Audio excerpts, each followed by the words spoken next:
Hi, guys, and welcome back to another episode of the Meatgistics podcast. And this is what we like to call a very special episode because A, we don't have Austin, and B, we have a guest. This is Randy Dahl. Randy is on the National Board of Directors for American Ag Credit. So there's lots of interesting things that we're going to get into, or what I hope at least will be interesting things. But to start out, what I want to call him is former Mr. Kansas. Oh, no. That was many decades ago.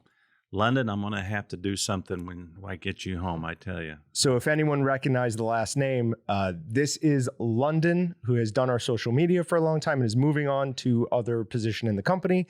Her father, one of the people that we initially hired her to get to was you. So Yep. We got it accomplished at the very end. No, I'm just kidding. All right, so let's talk a little bit. I do want to talk a little about Mr. Kansas. What year was it? It was 1979. I played Year I was football. born. Played football in high school and got drafted by Pittsburgh as a tailback. My last game of my high school career, I broke my left shoulder. Continued to get injured in my collegiate career, so I put away the college football and I picked up the bodybuilding bug. Started in about 78 and competed in 79 and did pretty good at it. That's absolutely awesome. You said you got drafted by Pittsburgh? Yeah, Pittsburgh, Pitt State, down in southeast Kansas. Okay. Yeah, So you got invited on with a scholarship. Correct. Okay. Yeah. They invited me to play as a tailback, and I never quite knew how fast the guys were from Texas because I was a tailback from Kansas and there were several tailbacks from Texas who were much faster than I was. But anyway, I stopped the football and started the bodybuilding and really enjoyed it. That was back in the days when Arnold was at the end of his career, and it was the beginning of the career of like Ronnie Coleman and people like that. So that it's been a while ago, been a long time. So interesting that you bring up Ronnie Coleman. I was just watching a documentary that it wasn't about him, but he was in the other night. And I think it was Flex Wheeler or somebody was talking about how Ronnie was entering all these competitions, but he was never winning. And he didn't look, his muscles didn't look hard. They didn't look shredded. And he sat him down the night before and was giving him shots of vodka. Right. And then he went the next day, won, and then every night before all his competitions then would take some shots of vodka to dehydrate the muscle a little bit more. Yeah, Ronnie was notorious for bringing 500 pounds of food with him wherever he went to compete throughout the world. And Flex told him, he said, Ronnie, you gotta lighten up on this stuff. Sit down, relax. And the vodka, I think, had a tendency to kind of just flush his system out. It made his skin thinner. It got rid of the fluid. And man, he started winning. And he won, what did he win Olympia for 8 years in a row? 8 years in a row. Yep. Yeah, great. So there's always that argument. Well, there's a couple people in it, but in my mind, it always goes either Arnold or Ronnie. And the difference in their body composition, like Arnold still, to me, when I think of like the ideal physique, I still see Arnold. When I think of the most impressive, I see Ronnie. Right. So big. And you know, the drugs have changed from the 60s and the 70s and the 80s and the 90s. Sure. Human growth hormone was not really prevalent back when I competed and when Arnold was there. There was anabolic steroids and those types of things. That produced a different type of physique. Now, Ronnie got into the growth hormone and other types of drugs, and that's when you started to see the tummies that started to be a little bit more muscular and bigger, and the mass monsters. Arnold was great, and I think his physique, him and Steve Reeves are probably my two favorite. Although I did like Franco Columbu. Oh, yeah. You remember him? The pocket. Yep. Yeah. Franco Columbu, guys, he had I think it was the greatest waist chest differential of any bodybuilder of the time. His waist was like maybe 26 inches and the chest was just huge. So, and he had a muscle on top of his bicep. I've never seen anyone else get quite to that level. Yeah. And my father-in-law used to talk about all the time how he would take one of those like water bladders and blow it up. Yeah. The amount of lung strength that takes is just... Did you ever see Franco pick up the back end of the car and move it? He was over in Sardinia, I think. Okay. So, and he was parked. He was parallel parked, and somebody came up real close behind him, and that upset him, and he wanted to leave. So he went around. He picked up the back end of the guy's car and moved it out, and then pulled the car out. I don't know if you ever seen that YouTube video. I think was that part of that in Pumping Iron? I don't know. I think it was. Was it? Okay. Yeah, I think. Yeah. I'm pretty sure I've seen that. Amazing guy. But yeah, the looks of the late 70s and then the very early part of the 80s, in my mind, is a more natural look. It's something that you can think in your mind, like, yes, if I totally dedicated myself, I could achieve that. The Phil Heath look, who's the huge guy now, Raimi. Yeah. That's not achievable. Yeah, that is the result of hard training, exercise, diet, nutrition, all that, and there's a lot of drugs involved. Sure, a lot of type of new steroids involved, and I'm not sure. I think I read somewhere, in fact, that goes along with this conversation, that they stopped women's body, Olympia, correct? Yep. Because the ladies were looking too masculine. I don't know what the reasoning was. Maybe you do. No, that's what it was. Okay. I mean, in the end, I think they would probably say that it was lack of interest in it. But I mean, there were some of these women that were competing that looked almost exactly like men, other than long hair and wearing that bikini, bikini, the bikini. But the people have a misunderstanding, at least I think they do, on steroids. They think you take that and you just add muscle. You're going to get bigger. Or you take this, Mark McGwire takes that and all of a sudden is hitting 60 home runs. No, you take that and then train until you want to cry. Then you build the muscle. Yeah. The steroids are just helps you recover and helps you maintain some muscle. It does not do all the work for you. Right. The table stakes in today's world is you have to be dedicated. You have to devote a tremendous amount of time in the training and the nutrition aspect. And then if you want to be at those elite levels, unfortunately, you have to be involved with the medical side of it, the type of drugs that you're going to take, and whether or not you want to do the potential harm to your body, because there is some long-term effects that stuff can have on particularly men with their testosterone levels. And who was the guy from Lyle Alzado? Not Lyle. Oh. Well, that's a good example. Okay. He took them and he performed very well, but it wiped him out in the end, and it was an early death. Yep. So that's the burn fast and bright, and you burn out quick sometimes. Right. So it is. I think at least steroids, the perception of them have changed in the last 10, 20-ish years. I think when McGwire got caught and all those guys got caught, they were very unfairly looked down upon because they got caught. But let's not kid ourselves. The pitchers were taking stuff too. Yeah. It was what you had to do to compete. Yeah. Personally, I think they get an unfair name as long as you know what you're doing going into, and as long as we can keep them out of high school sports. College, you can kind of make an argument, but as long as we keep them out of high school sports, I don't see them as a negative thing. Right. Agreed. Yeah. All right. So that was a fun intro to this. That was fun. Love talking. I haven't talked bodybuilding in probably 20 years. Actually, let's go back to it. What weight class did you compete in? It was the open division. They didn't have weight classes back then. It was the old days of bodybuilding. So you had a novice division, you had an open division. I think there was an amateur division. And then back then they would have the awards for best arms and legs and back and that type of thing too. So it was a while ago. And then I competed. Because I did that, I competed in the regional championships in St. Louis. I placed fourth there, and the top 5 in those regional contests qualified for nationals. I decided not to do it because when I showed up for regionals, I could tell that I was a natural bodybuilder. I did not use steroids. It was just all me and nutrition and training. And genes. Huh? Genes, and there you go. sure. DNA was involved there too. So I competed there and I did well. I didn't go to nationals because I could see the guys that beat me at that regional competition were using, and I knew if I barely made it here, going to nationals against 50 of the best guys, I was probably not going to do that good. But it was fun to do. Now they do some more natural competitions with some testing nowadays, Right? And I think that makes sense. I think somebody should be allowed to, if they wanted to use some steroid or other supplement.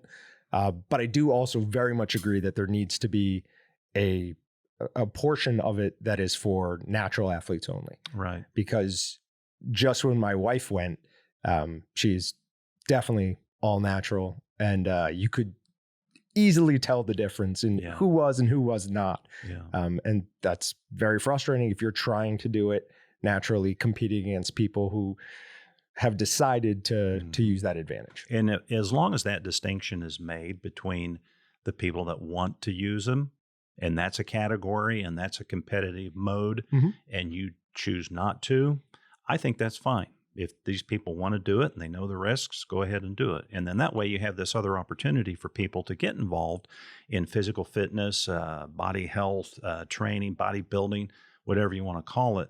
I think it's a good thing as long as you keep them separate and you have those opportunities for those people. Yeah. And honestly, right now, if you go to Walmart or anywhere, the more we can do to push some form of health, the better. Yeah. I mean, I remember when I was a kid, I was born in 1979. I remember there was a Guinness World Book of Records for like the heaviest person. And I remember seeing that and being almost taboo. Now you see that a couple of times a week at the local grocery store. So I think the number is 50% of our population is obese or approaching obesity. Now that's a crisis right there. That's a health crisis. Talk about our health system. Well, we have the best we don't have the best delivery of health in the United States of America, but we above and beyond that, from a macro level, we got to get in shape. We have to watch our diet better. We have to exercise more. We got to be more active. Yeah, there's no way around it. What is coming down the pipeline and healthcare costs with all of these people is going to destroy the system. Yeah. Not going to be able to to hold it. All right. So now we'll move on from weightlifting. All right. So the National Board of Directors for American Ag Credit, what does that entail? What exactly is the purpose of an ag credit, and who are your customers? Sure. Those are great questions. Back in about 1917, the federal Congress created the Farm Credit Act. They voted on it, and I think it was unanimous. Back in the early part of the 1900s, when a guy owned a quarter section of land, let's say, in Illinois or Missouri or Utah or wherever it was, and he planted corn or wheat or whatever, and unfortunately, bad luck would rain on him, and his hail would come and wipe out the crop. In those types of situations, back in those days, there was no resource for him to go to be able to plant for next year. And in many situations, he simply lost his land. So the Farm Credit Act was created to provide a consistent source of capital for farmers and ranchers. So, for example, that guy that has 160 acres, instead of just going out of business and having to sell his land and the land lay fallow for the next 3 years, what would happen is money would be made available for him to borrow to rebuy his seed for the next year to allow continuity and longevity in farming. So that's the Farm Credit Act. That's the early part of the 1900s. From that was created, at the time, I think it was about 900 local associations all over the United States. And those were usually, they could be 3 counties, they could be half a state if it was out in the western part of the United States. And those were the local service centers for all of these farmers and ranchers to be able to go to. And they wanted to have them within about a half a day walk or drive via mule or horse. Because a lot of them didn't have cars, a lot of them didn't have trucks. Yeah. So they wanted to make sure there was enough of them to be able to service those people that were in agriculture. So you fast forward about 70, 80 years up until about 1980, that 900 account association shrunk down to about 300. Okay. There was just consolidation within the industry, which is what you normally have. And then if you go forward to today, we have about 68 associations. Oh, wow. So let's talk about American Ag Credit. American Ag Credit is simply one of those 68 associations. It happens to be the fourth largest in the farm credit system, and it's the fourth largest ag lender in the nation. And the bigger associations are out west. I think Farm Credit West is located in San Diego, and it's about twice our size. But the purpose of our existence is to provide money for agriculture. It's really simple. Farmers, ranchers, producers, young and beginning farmers, our reason for existing is to provide money and services to people that are in agriculture, in production, and it can be not just cattle raising and wheat growing. It can be tilapia fish farming. It can be mushrooms. It can be wine, and all the subsidiary type companies that support agriculture. So that's the nature of it right there. Okay. When your average customer is coming to you, I know this is a hard question. There's no average. Don't ask me what average is, but go ahead. I'll make it hard. They already own the land. They're looking for a tractor, seed, storage devices. Ballpark of what you're looking for that dollar-wise?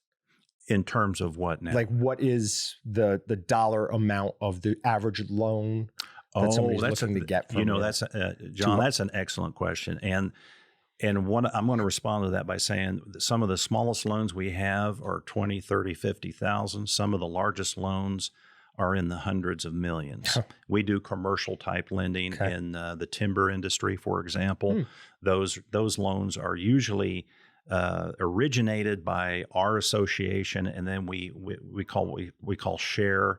Other institutions will come in and buy a piece of it, and we'll participate that stuff out because we don't want to carry that whole thing on our books. So the answer is it could run anywhere in that gamut on that spectrum. It could be small customer, could be a huge customer. Okay, but so the 20,000, if that's a local guy who probably just owns his property and is looking for, I can't imagine you can't get anything like a combine for 20,000. So what would that loan be looking at? Seed?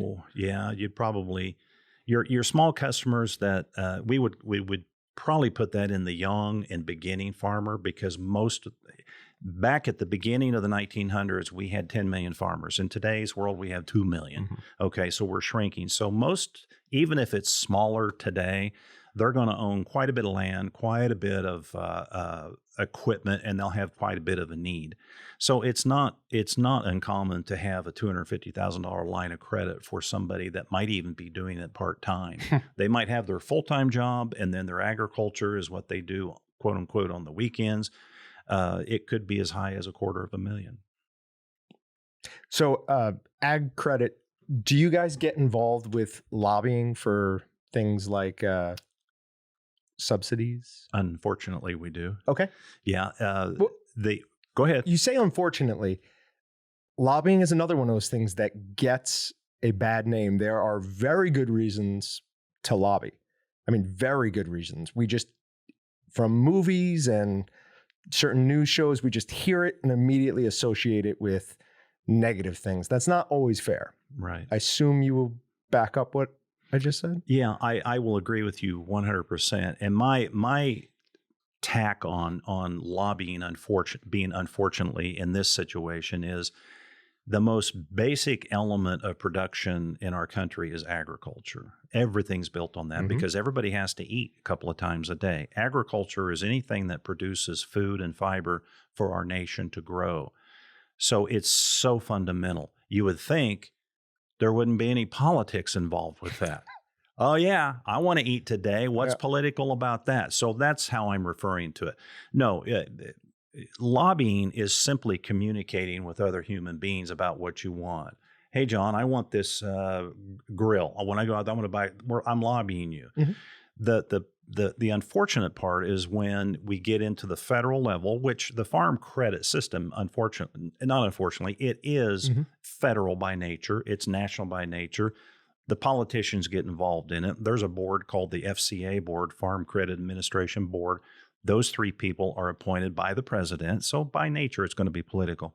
But the lobbying aspect of it is critical. It's one of the most critical things that we do. And as one of the larger associations in the farm credit system, we're actively involved in that. I think it's November of this year, our board is going to travel to Washington, D.C. with a number of other associations, and we're going to sit down and talk with our legislators, our senators, and our congressmen, and communicate the needs of agriculture out that they're out on the ground and out in the states. Yeah, if nobody goes and tells them what they think, they won't know anything. Right. What happens is people hear lobbying, or at least I think what happens is people hear lobbying and they think some backroom deal where some politician's getting rich off of, and gonna throw the regular Joe under the bus so that he can take care of these people that pay him. And I'm sure that happens in plenty of occasions, but definitely not all of them. And I imagine not in most of them. In your experience, have you seen anything that you felt was meh? Yes, I could probably do half and half. This half was good legislation. This half over here, I'm not so sure about. How did this stuff over here that's not so great, how did that come to be? Well, it's backroom communications. It's this lobbying arm of this organization went to this legislator, this senator, this congressman, this PAC. The PACs are big. I mean, that's where you funnel your monies to communicate to the senators and everything. So it's probably half and half. We have to have lobbying. We have to have PACs. We have to have people we have to have good people that get elected that go up to Washington, D.C. and put up with that stuff up there. Because if we don't, what are we going to have? I used to tell London's high school classes that I would talk to, if we don't have good people running for political office, what's going to happen? We get bad people running for office. So the lobbying aspect of it is just a necessary evil. It used to be when Farm Credit Administration, if the Farm Credit Act was created, it was citizen legislators. They would go up there for a few months a year, then come back home and they'd farm. Well, we don't have that anymore. They've lost contact, especially in the northeast part of the United States. A lot of those senators and congressmen, they've never touched a shotgun. They've never touched a brome of wheat. They've never looked at a piece of tallgrass prairie. So it's critical that we continue the lobbying effort. Yeah, and being from that area, I grew up in Albany, New York. I can 100% confirm. You look at a politician who's even in the state legislature, and that is not somebody who you're going to associate with a good, hard day's work. They're sitting in their office, nice air conditioning, and answering phone calls, which, I mean, let's be fair, that's work too. I mean, if it was easy, everybody would do it. So there's some challenge there, but yeah, no, they have lost touch. I think you're correct on that. Going back to the Farm Act of 1917, right? You mentioned that if someone's crop was wiped out by hail, by locusts, whatever, they had no recourse. When did farmers insurance start? Well, the Farm Credit Act was created not as insurance, but money for those types of situations. Okay. But insurance came in the 30s after the Great Depression. It came as a natural result of these farmers that, you plant your 160 corn, the hail hits it, you don't have any revenue for that year. What do? You go to your local farm credit and you borrow money to buy seed for the next year, and then you pay for that seed over the next 5, 6, 7 years. Okay. That kept longevity in the system. Insurance typically came about the 1930s during the Great Depression, when another added layer of protection for agriculture and producers needed to come into place. Okay. When a field lays fallow like that for a long time, my understanding, and this is just from reading a few books and probably watching Grapes of the Wrath a couple of times, that starts to create issues like the Dust Bowl. Is that accurate? That's correct. Okay. And that was part of the reason of the Dust Bowl. The Dust Bowl was predominant because of our natural environment has natural cycles to it. It has periods of wetness and dryness. We had a combination of a number of things in the 30s, especially down in Oklahoma, which is where part of my mother's family is from. I'm very intimate with it. If you don't have a cover crop, you're going to have bare soil. And it was estimated that as much as 8 to 10% of the topsoil during the Dust Bowl areas simply got up out of the ground, was in the air, and going somewhere else. And that's not a good type of thing. That type of erosion is just not good. All right. So you're the owner of Walnut River Ranch in Leon, Kansas. Right. Talk about that. Oh, that's my favorite place in the world. Walnut River Ranch. That is our homestead. About 16 years ago, my wife and I, we were involved in residential real estate and commercial development in Andover. And we kind of built ourselves out of our own city in a way. We put in so many subdivisions. We just desired to live in the country. So about 16 years ago, we bought a half a section of ground out east of Leon. And I don't know if you're familiar with Tallgrass Prairie or not, but Tallgrass Prairie is where our ranch is at. It's called the Flint Hills. That's the local colloquialism that is used in the area to describe it. Tallgrass Prairie used to run from the Gulf of Mexico up to the Canadian border. Oh, wow. Unfortunately, 97% of that is no longer in existence. The 3% that remains, 90% of that 3% is in Kansas. And our ranch happens to be right in the middle of that. So we feel very blessed and fortunate to have it. The Tallgrass Prairie has been, it's been plowed under and it's been developed, and most of it is no longer here. If you look at some of the journals of Lewis and Clark, they talked about the Great American Desert, and some of the grass that they described in their journals was up to the level of a horse's bridle. Oh. That is the Tallgrass Prairie, and that's probably 4 to 5 feet tall.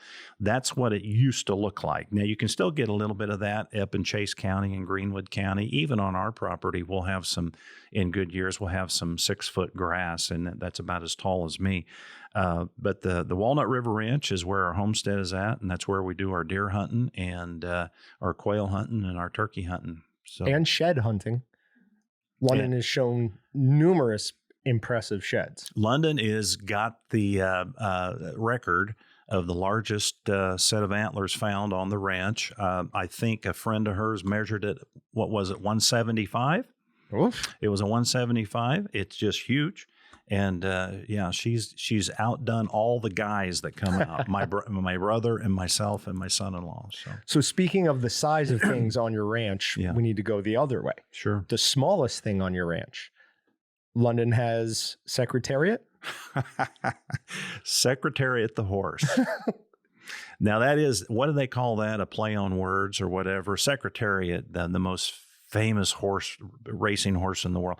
Yeah, this little horse is about 3 feet tall and maybe 3 feet wide.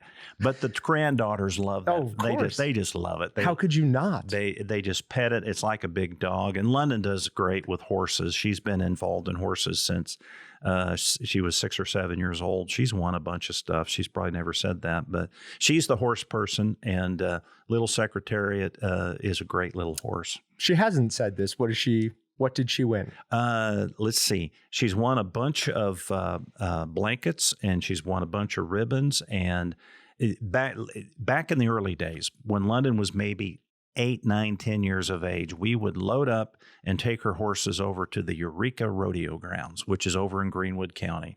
And these rodeos, if you've never been to one, they last forever. And it's 2:00 in the morning when everything gets wrapped up. And it's 3:00 by the time you get the horse in the truck and the trailer and you're leaving. And some of my most fondest memories, John, are coming home at 3 a.m, dead tired. I look over at London. She's 8, 9, 10 years of age. She's got a fistful of ribbons in one hand. She's got a little bit of money in the other hand. They actually do award winnings for money. And I'm thinking, this is all worth it right here. So, but I think your biggest thing, London, was your help. Right. And what was that for? What did you win? What was the competition? It was for barrels at the Butler County. Barrels. That's right. She was mainly a barrel racer. Yep. That is awesome. I am not surprised that I don't know that about you. Not that she's a closed or guarded person, but growing up in New York, and I'm going to bring it back to what we're talking about now, just a long way around. We had a very specific thought of someone who has been homeschooled.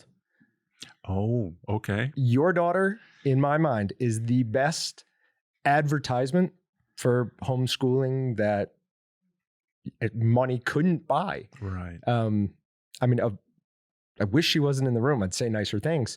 A very well situated and put together young woman. Yeah, thank you very much. London is we had good raw material to start with, but my wife had a heart for homeschooling. And this is a funny story, homeschooling.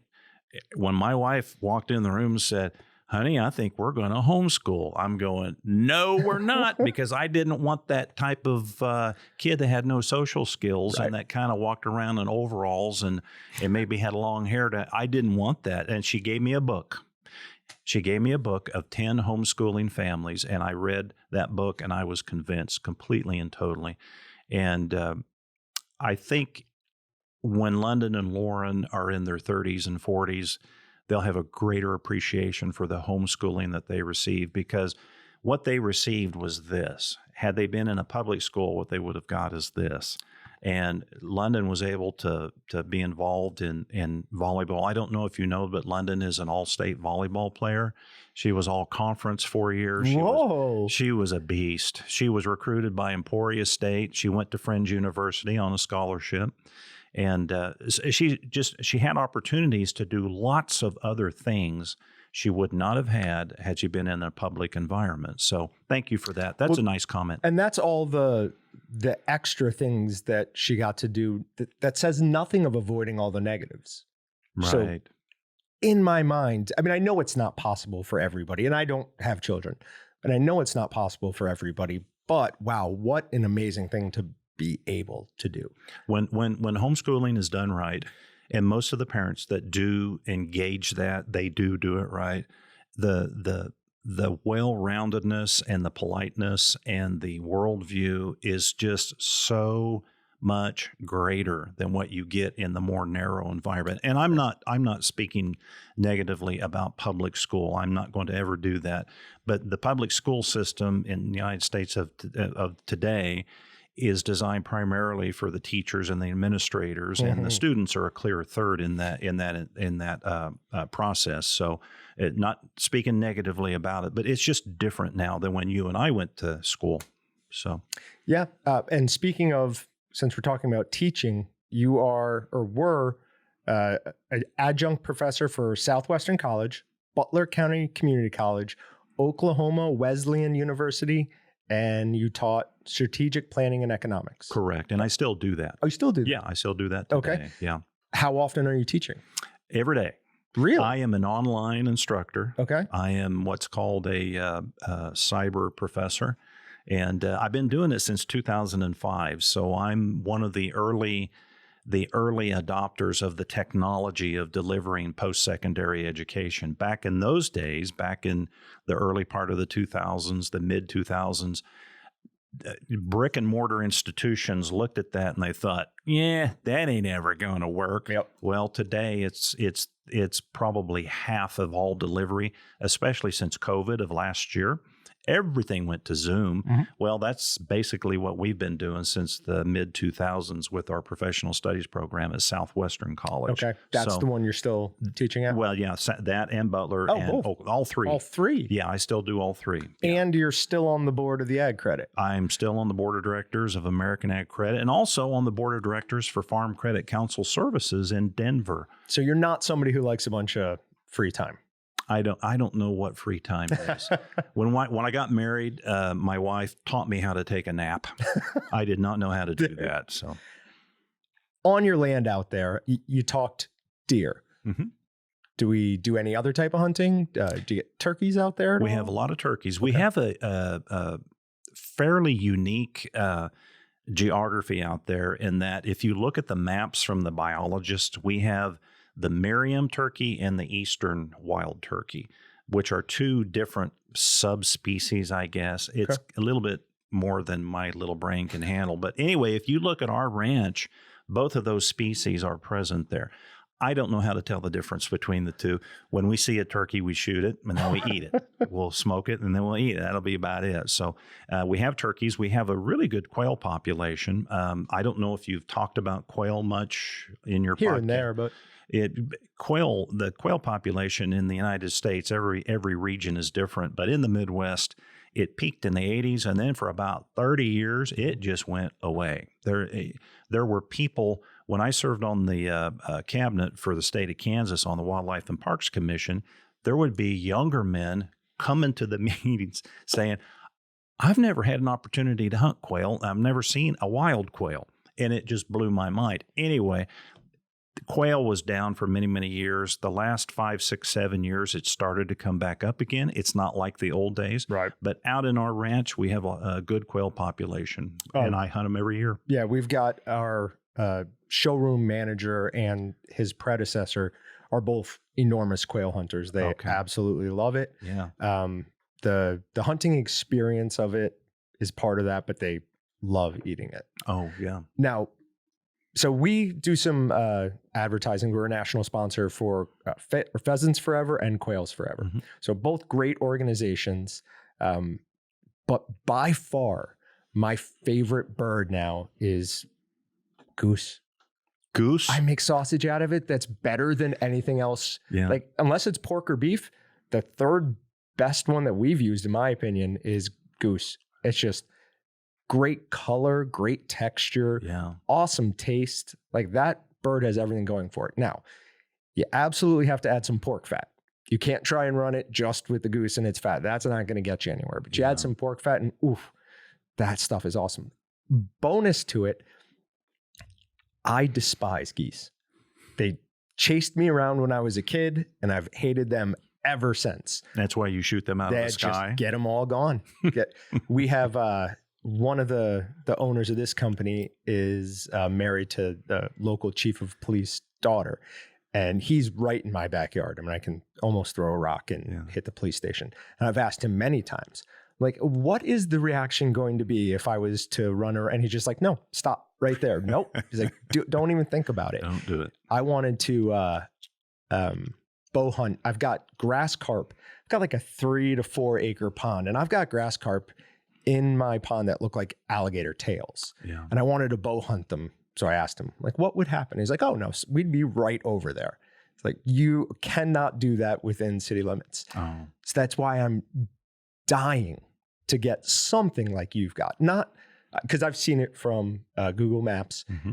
I don't need quite what you have, but I want some space between me and everyone else. I want to be able to set up a range. I want to be able to just shoot and have nobody complain or, have it be legal to do that.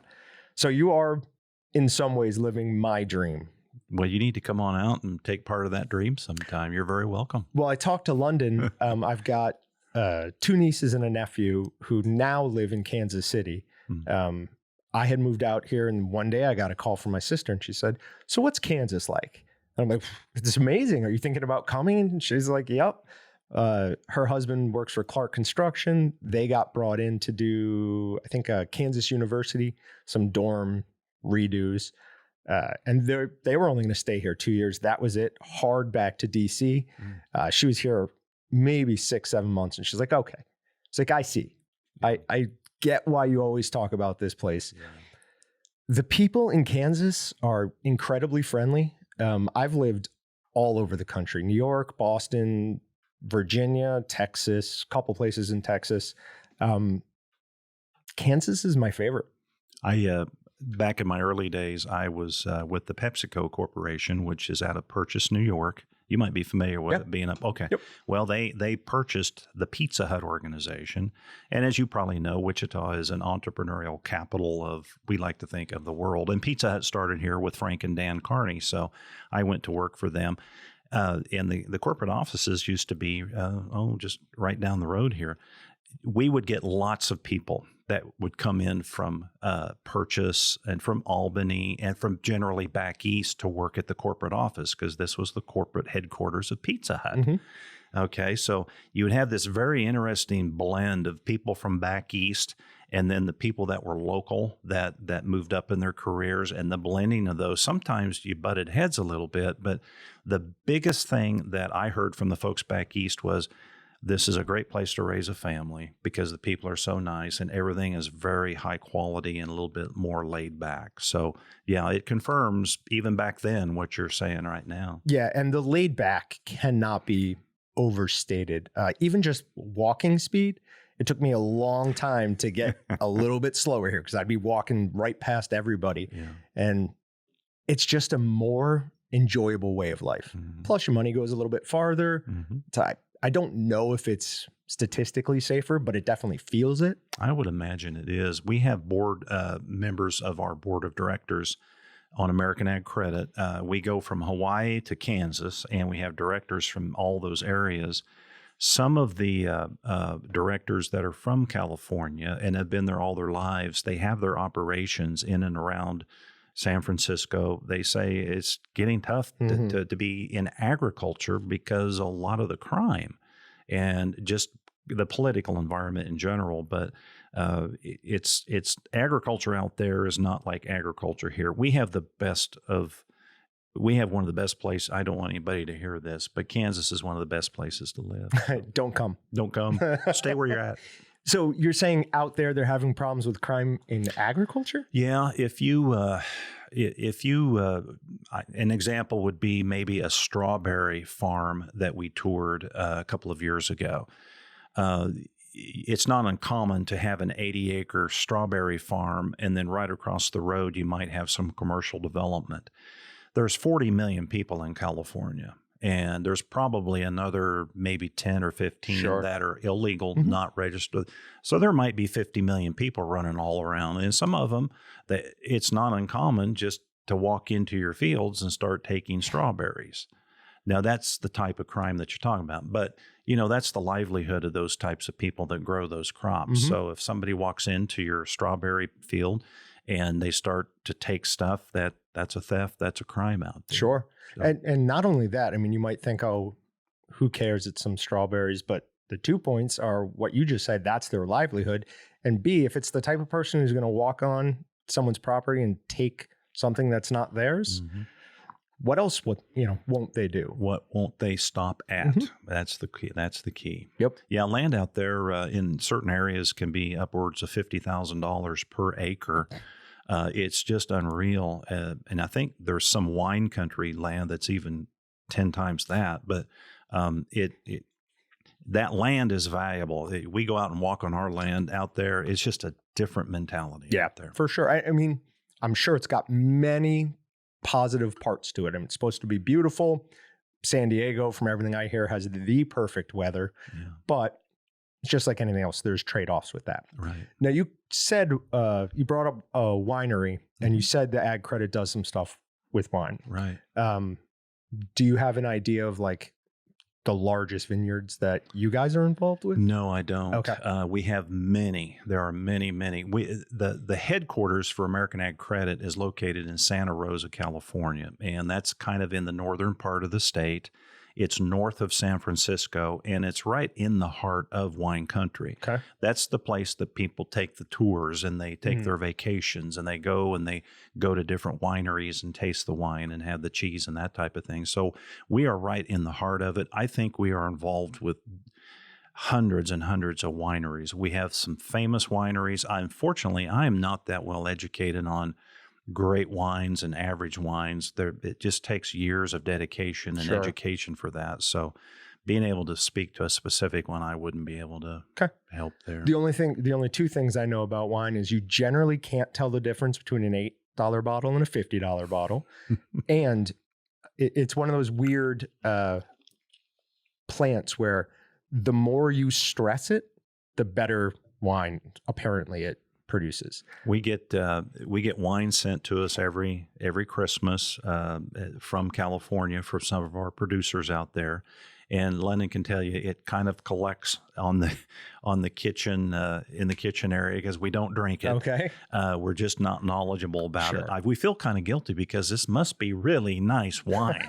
It looks good, and I hear about it, and we'll have some little Zoom meetings after our board meetings are over. We'll have some Zoom time to kind of chill out with everybody, and they'll have their wine and their cheese, and they're talking about the wine, and I'm just going, okay. Right over your head. Yeah, I'm just no country boy from Kansas. I'll do my best. One of the things that I like about both wine and definitely beer now is there used to be other countries would look down on both of our wine and our beer. And back in the 80s, with good reason, at least for the beer. I mean, Budweiser is not, that's inaccurate. I was going to say it's not a well-crafted. It's an incredibly well-crafted beer. It is not a very robust, full, or complex beer. America now makes the best beer in the world. Like, many of our breweries are better than anything you're going to get in England, and I'll die on that hill. Don't say Ireland. So Ireland's got the best, don't they? I grew up. You're not Irish, drinking, are you? 20-ish%. Okay. But I grew up drinking Guinness. Sure. But you graduate from that. In my mind, there are more complex, better tasting, more full-bodied beers brewed here than that. I think whiskey is the one thing, and Scotch are the things that I just don't think we could touch them on. I mean, that is generations of knowledge being passed through. So you're saying our craft beer environment industry in this country has really hit its stride? Oh, absolutely. Yeah. When I grew up, when I was in high school, I used to work for a friend who had bought a beer store. And then after that, I went down to Texas, came back and worked for him again. And the change in those 5 years from American craft brewing selection was unreal. Mm. And part of what made our little store so cool is a bunch of younger guys. We all were real passionate about beer. So we'd have real good in-depth conversations with customers about what they were planning on buying. And we actually had the head brewer from what's now a big brewery called Left Hand come out and ask us, like, what are you guys doing? Why do you sell so much more in this tiny little store? And we just, told him it was because we cared, we were passionate. But he was the one who pointed out to me that the best brewers in the world don't work at these, even big, smaller ones. They work at Bud. And I was floored by that. I'm like, how can you say that? That's not a tasty beer. He said, have you ever had a Bud that tasted anything other than like a Bud? I'm like, no.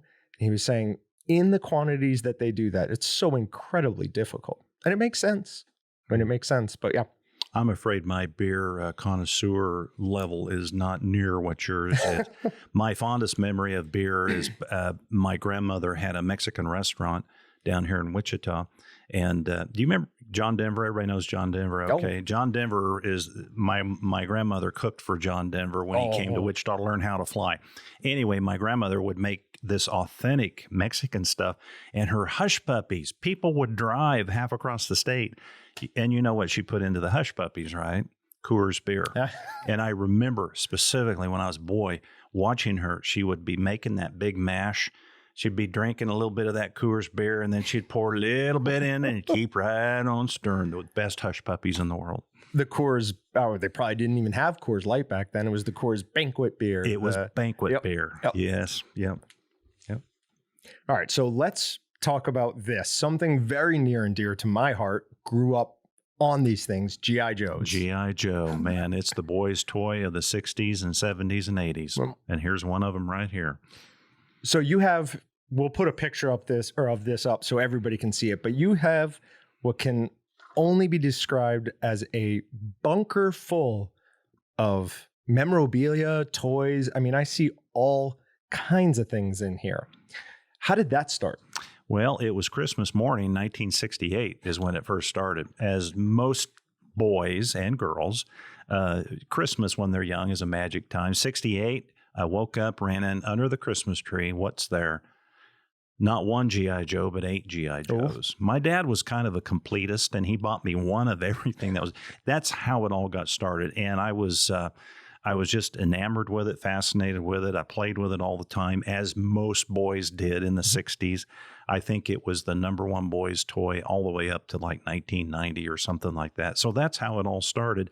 The collecting bug, you grow up and then you start dating girls in high school and you put all the toys away. You put all the toys away.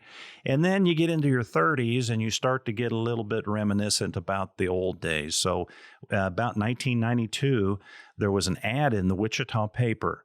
And it said, it's something about I collect G.I. Joes. And it was a guy that lives in Wichita. He's still here. His name is Jeff Killian. He wrote a book on G.I. Joe. Oh, wow. I called the phone number and I said, hey, I got a bunch of this stuff out of my parents' attic. I met him at the Town East Mall. I met him at Town East. And we sat down for 3 hours and we talked nostalgia and I didn't sell him my G.I. Joe toys. He really got me interested in collecting. So I kept my stuff and I started collecting all the way up till about the year 2000. And then you're done collecting. This is just to have. This is just to have. Yeah, I kind of stopped collecting about the time the internet came on board, which was 98, 99, 2000. Whenever it started to really get big, it was eBay and everything. And this collection that I have is... it's a curated collection. In other words, I wanted to have one of everything that the Hasbro company ever made, only from the military period of the vintage series, which was 64 to 69. The stuff that came after 1969 is called the Adventure Team. It's for guys that are a little bit younger, like yourself. I was the old vintage military period. So my curated endeavors resulted in me collecting almost one of everything they ever made. And it's in this room. We call it the toy room or the toy bunker. I like that. So that's and a good amount of that is in boxes. A lot of that's the holy grail, right? You want it in its original packaging. And I went all over the United States to get some of those things in the package. I would buy Jeeps in the box from San Diego. I bought a lot of stuff in Florida. Apparently in Florida, it's a good place. It was back in the day to buy things because they don't have basements down there. They don't have as much room. Now they have storage units, but the homes were usually the space available, and a lot of stuff came out of Florida. A lot of stuff came out of Arkansas and Missouri. I used to run ads in the paper in the Midwest when I started to collect, Springfield, Oklahoma City. Get a lot of toys coming from Texas and Oklahoma, Missouri. So you said you've gone all over the country. You've communicated with and had them send, right? Correct. Okay. Yeah. Okay. And I would make travel arrangements close. Like I went to Kansas City and Oklahoma City, went to Dallas, Springfield, usually a day's drive type thing. But yeah, at one point, people were sending me boxes of valuable G.I. Joe toys. And they would send it, and I would evaluate it, and I'd say, this is how much it's worth. And then I would write them a paper check and mail it to them, and that's all she wrote. So is that part of the process you liked? Because it seems odd that you would stop with the advent of popularity of the internet. Yeah, the hunt for me was the greatest thing. And the essence of a collector is putting the effort into going out to try to find the piece that you need to complete your collection.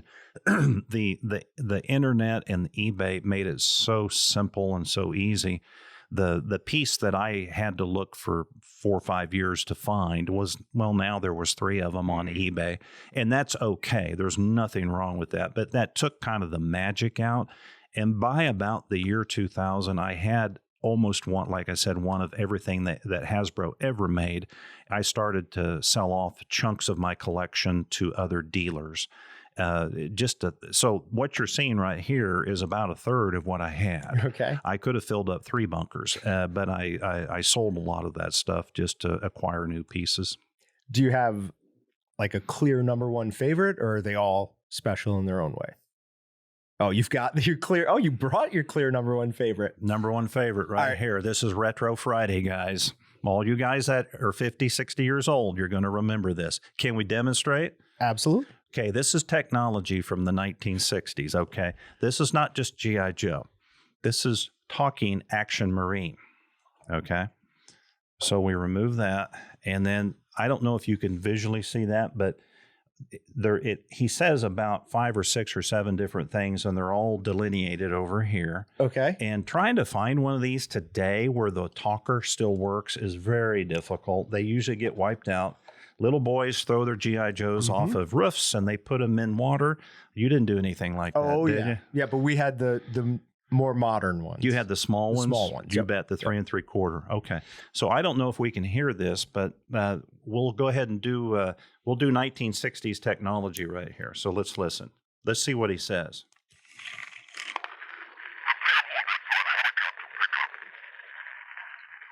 Helicopter pickup? Helicopter pickup. Let's get another one here. Maybe a little bit better.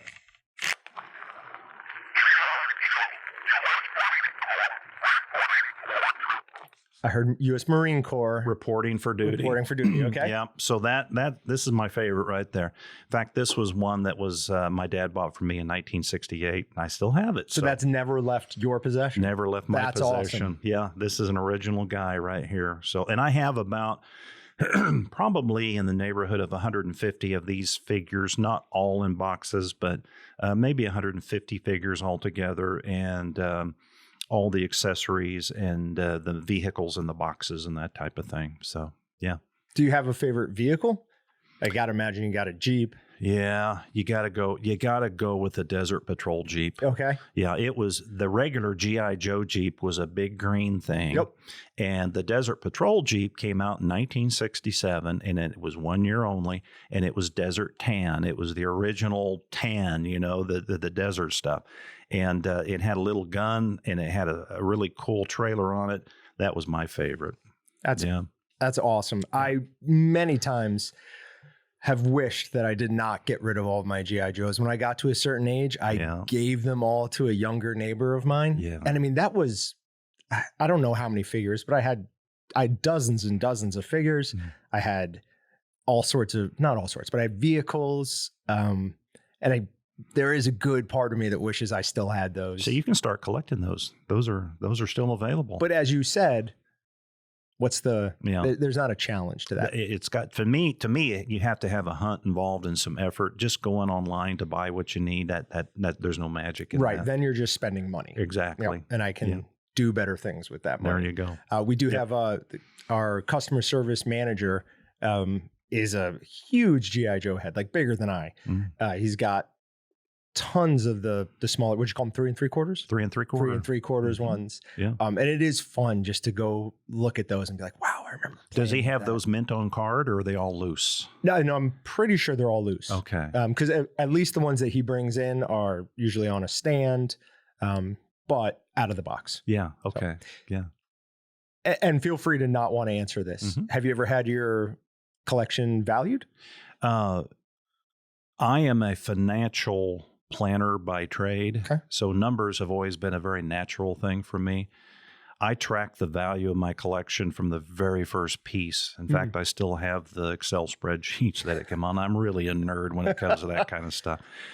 At the peak of the market, which would have been pre-internet, because that's when everybody my age was looking for this stuff, the value was low $100,000, low 6 figures. It's not there today. Okay. That today's world, from what I can tell, I'm going to guess it's maybe 35 to 40,000. Yeah. Still a nice down payment on a house. It would work. Yeah. It would send a couple of granddaughters through college. Yeah. So, guys, if you want to put some money into work, this guy is for sale along with everybody else. But I think it's probably going to be in that neighborhood in today's world. Yeah, same thing happened. I was very big baseball card collector in the 80s when I was 10 years old. Yeah. And then I remember as soon as the internet came around, everyone was like, well, your cards are worth nothing now. Right. Yeah. That was so disappointing and shocking. Yeah. But I mean, it makes total sense. Yeah. It's no longer you have to find people in this area. It's now not even the entire United States, the entire world. Oh. Yeah, it's a supply and demand deal. When you have 10 of something show up on eBay, they're not going to be worth as much as if one shows up once a year at an auction site in Omaha, Nebraska. Yep. So, yeah, the internet is good, and the internet has lowered the value of almost all, all collectibles. It's just not the same today as it used to be back pre-internet. Yeah, and what you said with the kind of the thrill of the hunt, I know we have somebody in our department who does some collecting like that, and they do not want to go on the internet to buy something. They want to go into a store, look through collections. Yeah. And I never understood that because he's terrible at explaining things. But the way you described it makes perfect sense. Yeah. What is the point if you're just clicking a button and paying money? The thrill should be in the hunt, just like most of life. Yep. So, it's the effort that you put into it that makes it valuable. And of course, there's an emotional attachment to the toys that you had when you were a kid, that I had when I was a kid. There's always emotional attachments. But when you get the collecting bug, like I did, it was a scorched earth policy. There was no stone left unturned to try to find that new piece that I was needing. I even got the original retailers' catalogs, where the Hasbro sales guy would take his catalog to the retailer. Oh, wow. And I've got those originals, and I said, okay, I need to get this piece and this piece and this piece. So I was a completist by nature. Okay. So, well, I mean, it's obviously served you well in the rest of your life. I guess so. Yeah. So numbers, always a numbers guy? Always a numbers guy. It was just natural. A self-proclaimed numbers nerd who played college football and is now on an ag credit. You are a mix of many things. I am. I like to think that I am a Renaissance man, but my wife just says you're a jack of all trades. So I think there might be a difference there. Oh, they're close enough. Thomas Jefferson, if you ever read his biography, was a fascinating guy. He was president of the United States, but also he spent so much time in trying to create new types of plants, and his interest in astronomy and astrology and physics was just amazing. And he spent many years looking into those things and actually added to the contributions and the bodies of knowledge in those areas, in addition to being the president. So I think there's just a lot of things to be interested in. And usually when I tackle something, I do it like this. I go all the way. So speaking on the Renaissance man type ideal, do you feel like nowadays information is almost too accessible to the point where people don't care as much about it? Information is growing exponentially, as we know. We hear it, double every 2 years or whatever it is, or every 2 months. I don't know what that number is, but information, most people are not going to use it. Most people that live their lives day to day, they're just focused on getting the job done. The opportunities to take all of this other information that's afforded. I mean, we can go to the Vatican on your computer right there. We can be there in 3 seconds. Yep. 50 years ago, it would take us 3 months to get over there. So the importance of having that information, it misses most people, I think. Information is almost cheap by nature, because for younger people, like, in their 20s, that's all they've ever known. They've always had it. It's always been right there on the screen. The Dewey Decimal System, going to the library, you don't have to do that. You just pull it up on your iPad. There's a weird thing where books, you used to have to struggle to find them. There was a Stephen King book when I was a kid that I wanted so bad, but could never find a copy of it.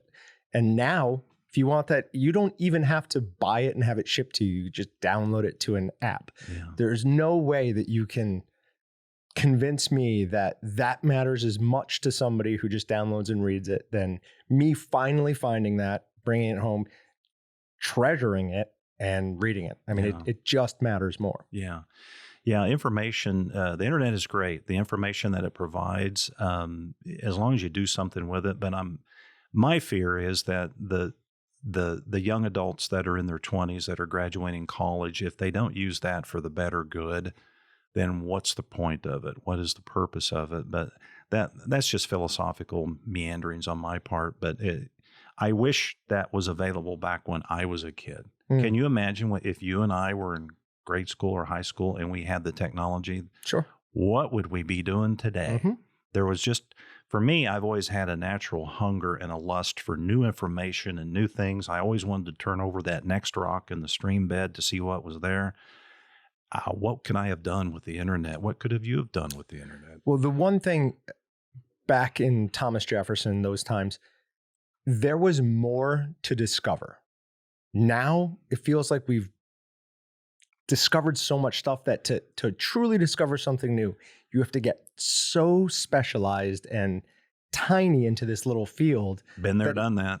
Yeah, it's almost not reasonable. Yeah, I was in an academic conference. It was a Zoom conference. It was it would have been last fall.